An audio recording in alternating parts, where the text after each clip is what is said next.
할렐루야. 살아계신 하나님께서 이 시간도 우리와 함께 하심을 믿습니다. 오늘은 다음 세대에게 두 번째 시간으로 하박국서 3장 17절부터 19절 말씀 가지고 God will do it for you. 하나님이 널 위해 하실 거야. 이런 제목으로 하나님 말씀 증거하도록 하겠습니다. 다음 세대라는 주제로 설교를 준비하면서 앤서니 킹과 찰리라는 아이가 부른 Life itself will let you know 라는 노래가 떠올랐습니다. 이 노래를 번역해서 최불암 씨와 정여진 어린이가 불렀었죠. 유튜브를 찾아서 원곡을 들었습니다. 한국어로 번역한 것보다 원곡이 더 의미를 잘 전달해 준다고 생각합니다. 이 노래는 어린 자녀가 어른이 된다는 것에 대한 궁금함이 있어서 아빠에게 물으면은 아빠가 대답해 주는 형식으로 되어 있습니다. 아빠의 대답은 심플합니다. Life itself will let you know. 살다 보면 스스로 알게 될 거야. 이게 답입니다. 그러면서 아빠가 두 마디 합니다. 잊지 마라. 아빠가 너를 사랑해. 그리고 너의 옆에 있어 줄게. 였습니다. 이 영상을 잠깐 보시겠습니다. Our dreams, just things that live inside you. Or do these dreams sometimes come true? And do the grown-ups have them too?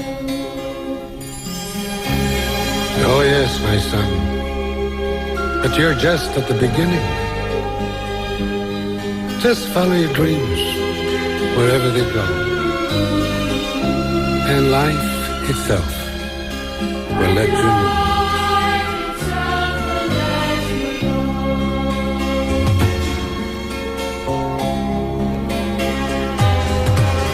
And who will show me all the answers? Will someone help me understand? What will I be when I'm a man? That no one can tell. Tomorrow is a wishing well. You've got to live each moment, every day. If I stumble and fall, please be there when I call. Will you give me your hand and show me the way? My son, you're just at the beginning.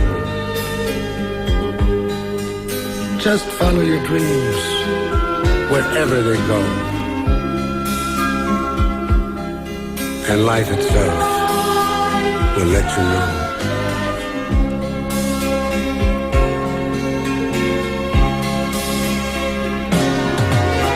Just be what you are. Reach out and take a star. And I'll be with you constantly. I will hold my head high. I'll touch the sky. You'll always be here with me. I know I'm just at the beginning. My son, my life is almost over. I'll follow my dreams wherever they go. And yours has only just begun. And life itself will let me know. Just remember, my son, I love you. 네, 잘 보셨습니까? 어떻습니까? 저는 우리 교회 1세대, 부모 세대가 앤서니 퀸과 같은 자세로 다음 세대를 대했으면 좋겠다는 생각을 했습니다. 잊지 마라. 아빠가 너를 사랑해. 엄마가 너를 사랑해. 그리고 너의 옆에서 항상 응원할게. 지켜줄게. 있어줄게. 여기에다가 우리 믿는 부모님들이니까 한 가지 더 추가하는 거죠. 대신에 아빠는 미래에 대해서 모르니까 우리 하늘 아빠에게, 하늘 아버지에게 묻고 답을 찾자꾸나. 이렇게 말할 수 있는 지혜로운 부모 세대의 모습을 보여주면 좋겠다고 생각합니다. 제 말이 맞지 않습니까? 육신의 부모가 해줄 수 있는 답은요, 앤서니 퀸의 심플한 대답 정도 할 수 있는 것 뿐이죠. Life itself will let you know. 살다 보면 스스로 알게 될 거야. 이런 정도 말이 아니라 하늘 아버지에게 묻고 최고의 인생을 살 수 있는 길을 찾으라고 하는 겁니다. 우리가 지난주에 다음 세대에게 첫 번째 시간으로 하늘 아버지의 인생 원칙 첫 번째를 들었는데 그게 무엇이었습니까? 인생은 위치와 자백이 중요하다. 이제 오늘은 이 하박국서 말씀을 통해 한 가지 더 말씀드리도록 하겠습니다. 두 번째 원칙이죠. 자녀들아, 하나님이 널 위해 하실 거야. God will do it for you. 이 진리를 가르쳐 주시기 바랍니다. 이 사람이 걸어가는 길을 역사라고 하죠. 이 역사는 정확히 말하면 히스토리인데 히스 스토리입니다. 하나님의 이야기입니다. 그래서 성경은 사람이 마음으로 계획할지라도 그 걸음을 인도하시는 분은 하나님이시니라 라고 합니다. 그런데 문제는요, 나의 타이밍과 하나님의 때가 다르기 때문에 인생 살면서 혼란스러울 때가 있다는 겁니다. 이 빨리빨리 민족인 우리 한국 민족은 더 그렇지요. 이 다윗도 그런 기질이 있었던 것 같습니다. 시편 13편 1, 2절 보시면은 어느 때까지입니까? 언제입니까? 언제입니까? 언제입니까? 무려 4번이나 하나님께 외치고 있습니다. 여러분, 인생은 타이밍입니다. 오래전에 영국 프리미어리그 축구 경기 중에 맨유와 브렌트퍼드의 축구 경기가 있었습니다. 이 약한 팀인 브렌트퍼드가 1대0으로 이기고 있었습니다. 그래서 추가 시간에 맥토미니가 들어와서 맨유에 4분 만에 동점골을 넣고 3분 후에 역전골을 넣었습니다. 감독의 기가 막힌 타이밍의 교체였습니다. 축구 해설자가 말했습니다. 에릭 테나흐 감독은 명장이다. 왜 이런 말을 했을까요? 최적의 타이밍을 아는 감독이기 때문입니다. 그런데요, 여러분, 하나님은 최고의 명장이십니다. 왜냐하면 모든 인생의 최적의 타이밍을 아시기 때문입니다. 그래서 하나님 우리가 기도할 때 신속하게 응답하는 게 아니라 최적의 응답하십니다. 때가 찰 때 응답하십니다. 이걸 영어로 fullness of the time이라고 합니다. 때가 참에. 그래서 우리 부모 세대가 다음 세대에게 신앙을 전수할 때 이걸 꼭 설명해 주라는 것입니다. 아들아, 딸아, 하나님께서 너의 장래를 최적의 때에 꽃피우게 해줄 것이다. 정말 그렇지 않습니까? 젊은이들이 이걸 모르고 막 사랑의 감정이 생기면요, 나는 저 여인과 결혼할래요 막 서두릅니다. 그런데 아무리 미스박 좋아해도 마음대로 안 되죠. 예, 어떤 사람 보니까 그러고 나서 한 10년 후에 9살 연하의 여인과 결혼하는 걸 봤습니다. 그 남자 청년이 20살일 때 그녀는 몇 살이었습니까? 11살. 그러니까 하나님이 그 소녀를 키워서 만나게 해주신 것입니다. 저의 그 베스트 프렌드 절친도 보면은 중학교 2학년 때 첫사랑을 갖게 됐습니다. 물론 짝사랑이었습니다. 사랑의 감정을 주체할 수가 없어서 공부도 못하고 고등학교 입학시험에 떨어졌습니다. 1년 후에 고등학교에 들어갔고 고등학교 3년 내내 그 짝사랑녀를 쫓아다녔습니다. 앉으나 서나 그녀 얘기만 했습니다. 제 친구의 그 짝사랑녀는 고등학교 졸업하고요, 서울로 취업하러 올라갔고, 그 친구는 또 고등학교 졸업식도 빠지고 그녀를 찾으러 막 서울에 올라가고 난리를 쳤습니다. 그래서 어떻게 되었을까요? 지금 저의 그 절친 베프는 지금 딴 여자랑 살고 있습니다. 인생이 이런 겁니다. 지금 살고 있는 와이프가 근데 최고랍니다. 하나님이 옳았다고 간증합니다. 여러분, 이게 결혼만 그런 게 아니고 인생 만사가 그렇습니다. 내가 계획은 세울지라도 나를 나보다 더 잘하시는 하나님의 최적의 타이밍에 이루어지는 것입니다. 하나님은 그 길로 인도하십니다. 그러므로 자녀들에게 하나님이 최적의 때에 너의 인생을 꽃피울 것이다 가르치라는 겁니다. 그런데요, 하나님이 널 위해 하실 거야. God will do it for you. 이 진리를 가르치려면 두 가지를 설명해 줘야 됩니다. 첫 번째, 어떤 일이든 쉽게 포기하지 말라는 겁니다. 여러분, 세상은 불공평합니다. 불공평하고 억울함이 밀려와도 그게 인생임을 받아들이고 포기하지 말라는 것입니다. 케네디 대통령에게 어느 대학생이 물었다고 합니다. 미스터 프레지던트, 왜 세상은 이리 불공평합니까? 그랬더니 케네디 대통령이 대답을 참 잘했습니다. 그래, 불공평한 것이 세상이야. 그걸 극복해 나가는 것이 인생이야. 저는 믿는 부모님들이 자녀들에게 이걸 가르쳐 줘야 된다고 생각합니다. 맨날 행복, 평탄함, 잘 될 거야, 잘 될 거야 이런 말만 하지 말고요. 인생은 불공평하단다 알려줘야죠. 이거 안 가르치면 맨날 부모에게 찾아와서 왜 내 인생은 이렇게 힘든 거예요? 이런 말만 할 겁니다. 너는 왜 인생이 힘들지 않아야 된다고 생각하느냐? 행복이란 힘들지 않은 것이다라는 착각을 버려라. 이걸 가르쳐줘야 됩니다. 힘든 것도 인생이고 힘들지 않은 것도 인생이다. 이걸 가르쳐줘야 되겠죠. 힘든 것을 부정해버리면 인생의 대부분을 부정하는 것이 되는 겁니다. 힘든 것도 사랑하는 것. 그게 인생이지 않습니까? 이 하박국서를 읽어보시면은 하박국 선지자는 불공평에 대해서 이 하나님께 불평을 합니다. 이 하박국의 이 불평은 불신앙이 아닙니다. 이게 질문입니다. 불평은 생판 모르는 사람에게는 안 하죠. 믿는 사람, 사랑하는 사람, 좀 뭔가 이렇게 털어놓을 수 있는 신뢰가 있는 사람한테 불평하지 않습니까? 그래서 이게 하나님께 질문하는 겁니다. 이 질문하면 하나님은 대답해 주시죠. 하나님의 대답이 하박국서 2장 1절부터 3절에 나옵니다. 함께 읽겠습니다. 내가 내 파수하는 곳에 서며 성루에 서리라.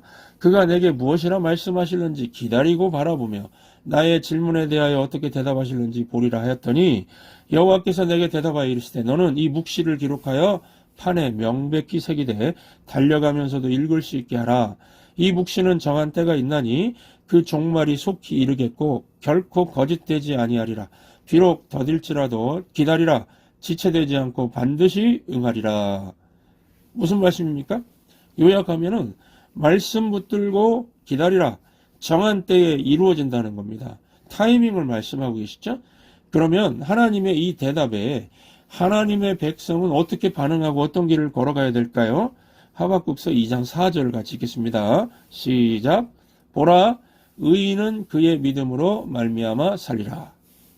이 믿음이란 히브리 단어가 에무나인데요. 에무나.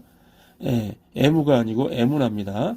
버티기라고 번역이 됩니다. 그러니까 하나님 말씀 붙들고 끝까지 버티면서 살라는 겁니다. 버티면 정한 때에 이루어진다는 겁니다. 이런 사람을 의인은 의인이라고 불러주신다는 겁니다. 여러분, 우리에게 각자 맡은 사명, 직분이 있지 않습니까? 그걸 붙들고 버티는 것이 믿음입니다. 힘들면은 잠수 타는 것이 믿음이 아닙니다. 역대상 9장 31절을 보시면은 고라자손 마띠디아는 떡 굽는 일을 맡았다고 기록되어 있는데 이때 쓰인 단어가 에무나, 버티기입니다. 이 마띠디아는 성전에서 떡 굽는 일을 맡은 거니까 요즘식으로 하면은 교회에서 주방을 전담해서 맡은 것 같습니다. 그런데 어떤 어려움이 있어도 음식 만드는 일, 떡 굽는 일을 맡아서 감당했다는 겁니다. 성경은 마띠디아를 의인이라 부르는 것입니다. 우리 교회 여러분 마띠디아는 누굽니까? 이은정 집사님. 음식 담당하는 자리는 결코 쉬운 자리가 아닙니다. 뭐 짜다, 싱겁다, 맵다, 건강식이 아니다, 몸에 해롭다 막 이런 말들 들으면은 그거 봉사하고 싶을까요? 제가 아는 어떤 분은요, 다른 교회 다니시는 분인데 주방 봉사 1년 하고 약 먹는 거 봤습니다. 건강이 나빠져서요. 얼마나 스트레스를 받았으면 그랬을까요? 주방 봉사만이 아닙니다. 주일학교 교사의 자리, 순장의 자리, 찬양팀으로 섬기는 거, 안내위원으로 섬기는 거 다 마찬가지죠. 또 교회 일만 그런 게 아니고 하나님께서 주신 직장 생활, 개인 비즈니스, 학생은 뭐 학교 생활 다 마찬가지라는 겁니다. 무슨 일이든 내게 주어진 것을 쉽게 포기하지 않고 버티는 거, 이게 믿음입니다. 끝까지 버티고 버티는 사람을 하나님께서 뭐라고 부르신다고요? 의인이라 부르신다는 겁니다. 우리 옆 사람에게 당신은 의인입니다. 한번 해주시기 바랍니다. 당신은 의인입니다. 당신은 의인입니다. 하나님이 주신 사명과 직분 끝까지 버티면서 감당하시기 바랍니다. 언제까지? 주님께서 그만해도 된다고 하실 때까지요. 제가 그 탈북자 중에 그 황장엽 씨라고, 이 황장엽 씨는 이 철학자이면서 그 김일성 주체 사상을 만든 사상가입니다. 이분이 돌아가셨는데 이제 탈북해서 대한민국으로 와서 있다가 예수님을 영접했습니다. 이분이 예수님을 영접하고 나서 금요일마다 금식을 했다고 합니다. 그러니까 주변 사람 중에 물었다고 합니다. 왜 나이도 많으신 분이 금요일마다 금식합니까? 그랬더니 황장엽 씨의 대답이 뭐였는지 아십니까? 저는 그 말에 충격을 받았는데요. 이분이 뭐라고 하셨는가 하면은 자기 자신도 못 이기면서 어떻게 혁명을 합니까? 자기 자신도 못 이기면서 어떻게 혁명을 합니까? 와, 제가 충격을 받았습니다. 예수님의 복음으로 세상을 변화시키는 혁명적인 과업을 어떻게 이룹니까? 뭐 그런 뜻이죠. 제가 그 말 들으면서 목사인 저 자신에게도 도전이 됐습니다. 매일 새벽 기도도 못하면서 무슨 사명을 이룹니까? 제게는 황장엽 씨 말이 이렇게 들렸습니다. 그렇지. 나는 끝까지 새벽을 지키겠노라. 내가 새벽에 픽업을 다녀보면은요, 제가 이 불 꺼진 교회들이 많습니다. 안타까운 마음이 들면서 한편으로는 저 자신에게 말을 합니다. 신디언 목사, 신디언 동무가 아니고 신디언 목사, 매일 새벽 기도도 못하면서 무슨 예수혁명을 이룹니까? 저한테 아주 강한 도전입니다. 저는 이 강한 정신, 끝까지 버티는 정신으로 교회와 여러분들 위해서 기도하려고 합니다. 이 땅에 하나님의 나라가 임할 때까지 새벽을 깨워서 기도하려고 합니다. 결코 뜻을 굽히지 않으려고 합니다. 여러분들로 주어진 사명, 마땅히 해야 할 직분들을 절대 포기하지 마시고 끝까지 버티셔서 최우승리를 맛보시기 바랍니다. 이 버틸 때 힘이 되는 게 노래입니다. 찬양입니다. 오늘 본문은 이 하박국서 마지막 부분인데 하박국이 뭐하고 있습니까? 힘든 상황에서 버티면서 노래하고 있습니다. 하박국서 3장 17, 18절 함께 읽겠습니다. 비록 무화과 나무가 무성하지 못하며 포도나무에 열매가 없으며 감람나무에 소출이 없으며 밭에 먹을 것이 없으며 우리의 양이 없으며 외양간에 소가 없을지라도 나는 여호와로 말미암아 즐거워하며 나의 구원의 하나님으로 말미암아 기뻐하리로다. 여러분, 이게 버티기입니다. 이게 믿음입니다. 이런 사람을 의인이라 부른다는 겁니다. 사도행전 16장 보시면은 바울이 감옥에 들어갔습니다. 일반 사람들 같으면 억울합니다 그러면서 울면서 난리칠 거 아닙니까? 이런 게 뻔한 거죠. 그런데 바울은 믿음이 있으니까 버티는 겁니다. 어떻게 해요? 하박국 선지자와 똑같이 찬송하면서 버텼습니다. 사도행전 16장 25절 보시면 한밤중에 바울과 실라가 기도하고 하나님을 찬송하며 죄수들이 듣더라. 놀랍지 않습니까? 이해, 납득, 공감 안 되어도 버티고 찬송하면서 하나님 바라본 겁니다. 이런 믿음의 사람을 뭐라고 부른다고요? 의인. 의인 되시기 바랍니다. 하나님은 가장 좋은 계획을 갖고 계시고 최적의 타이밍을 알고 계십니다. 그 타이밍에 다다를 때까지 결코 포기하지 마시기 바랍니다. 두 번째, 하나님의 최적의 때에 최후 승리를 얻으려면은 두 번째, 악조건 속에서도 저항하라는 겁니다. 사람들은요, 삶의 조건에서 행복이 온다고 생각하는 것 같습니다. 이거 착각인데요. 삶의 조건은 언제나 불만족스럽습니다. 그리고 최적의 조건 속에서 살아가는 사람은 아무도 없습니다. 그러니까 진정한 행복은 삶의 조건을 극복해 나가는 데 있는 겁니다. 저는 공원 같은 데 가면은 이 꽃들보다도 잡초를 감상할 때가 있는데요. 꽃도 바라봅니다. 근데 잡초를 보면서 느끼는 게 더 큽니다. 잡초의 강한 생명력을 느낍니다. 그거 아십니까? 또 베어 마운틴을 가면은 이 바위 틈에서 자란 나무를 보면서 강인한 생명력을 느끼기도 합니다.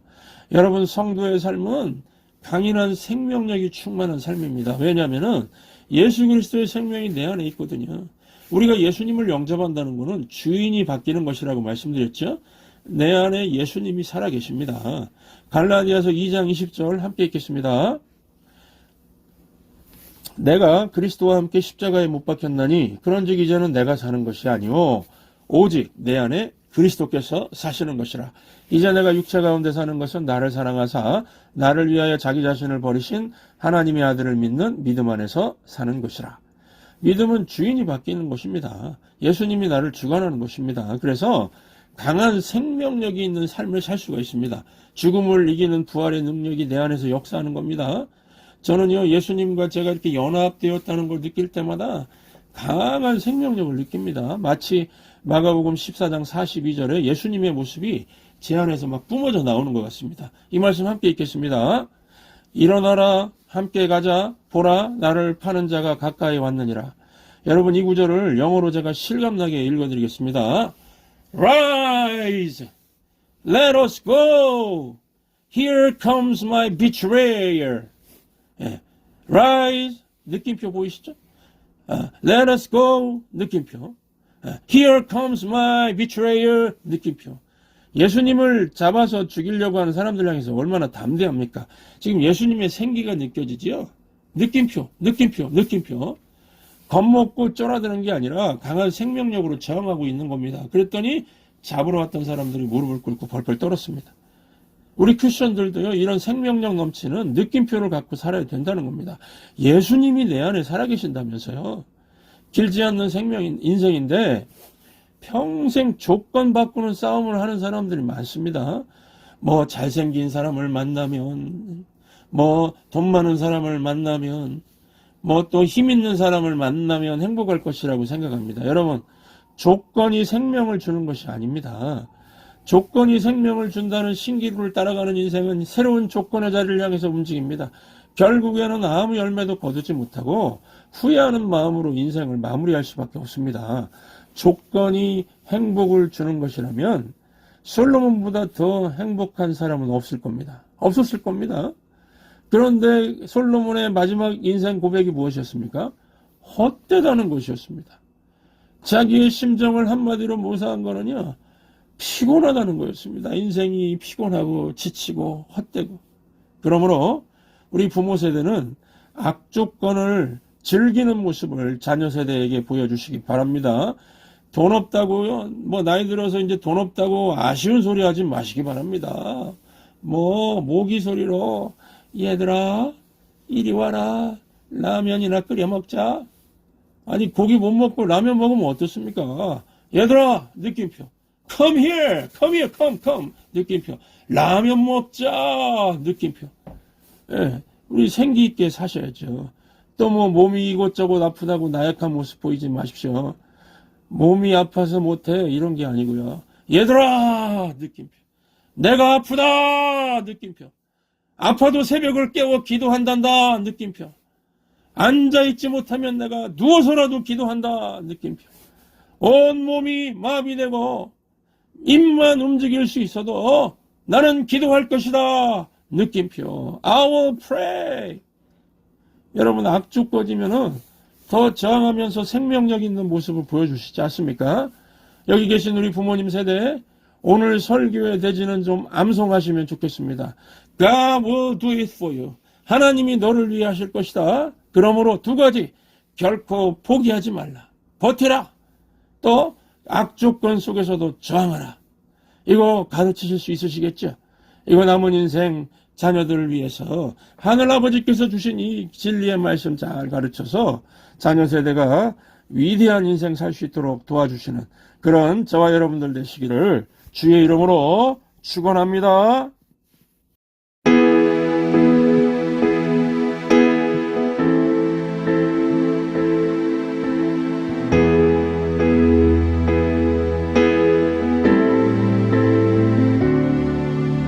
나의 가는 길 주님 인도하시네.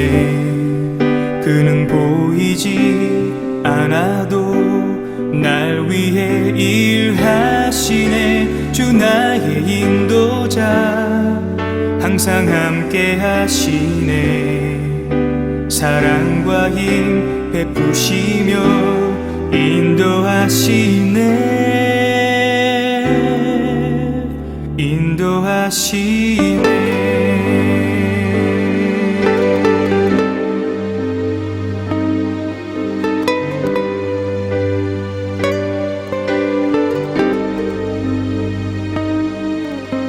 나의 가는 길 주님 인도하시네. 그는 보이지 않아도 날 위해 일하시네. 주 나의 인도자 항상 함께 하시네. 사랑과 힘 베푸시며 인도하시네. 인도하시네.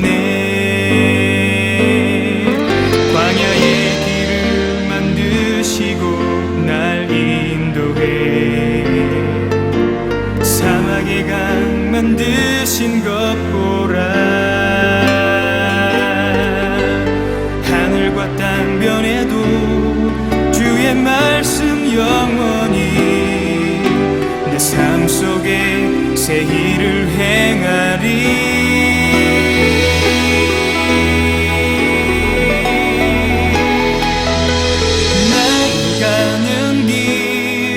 주님 인도하시네.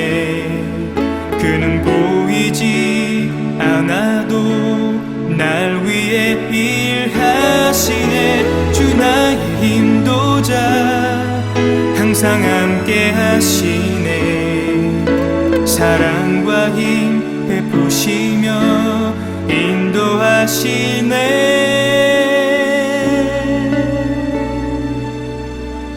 인도하시네.